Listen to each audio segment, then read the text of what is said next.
1 января до 1700 года Россия вела счет годам от становления мира и начала года считался 1 сентября.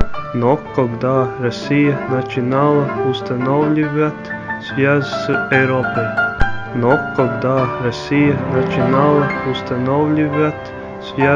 Европой, такая различие, но времени очень мало, и тогда Петр I издал указ отмечать Новый год со дня Рождества Бога Человека и 1 января вместо 1 сентября.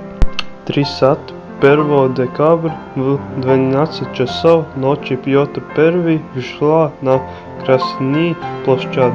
31 декабря в 12 часов ночи Петр I вышла на Красную площадь с факелом в руках и запустил в небо первую ракету.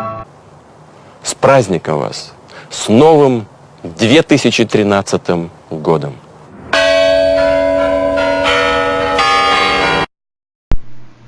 7 января. В ночь 6 на 7 января православие России отмечают праздник Рождества Христова.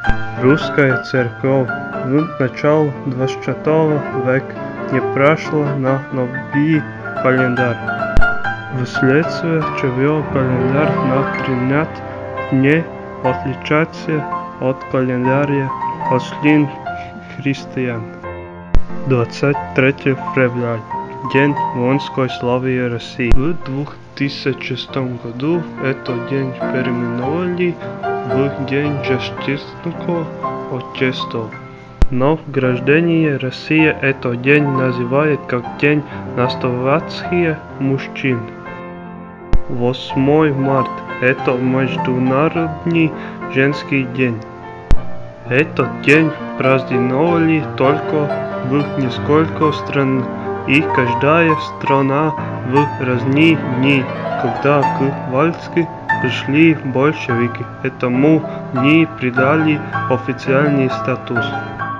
1 мая – это праздник весны и труда, начал до 1919 году. Этот праздник назывался День международной солидарности трудящихся. 9 мая – День Победы. Этот день был назван как Днем воинской славы России. Это День Победы советского народа в Великой Отечественной войне. Это самый трогательный и самый душевный праздник.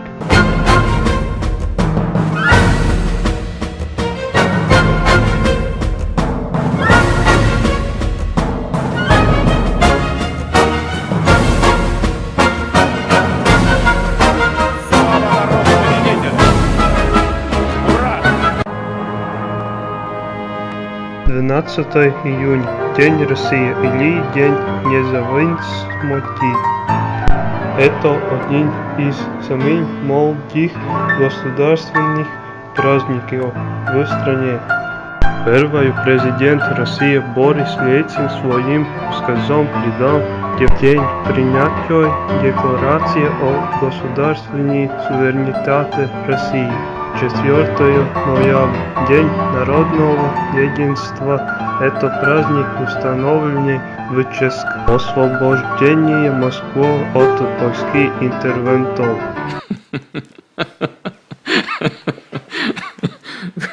Вы меня рассмешили.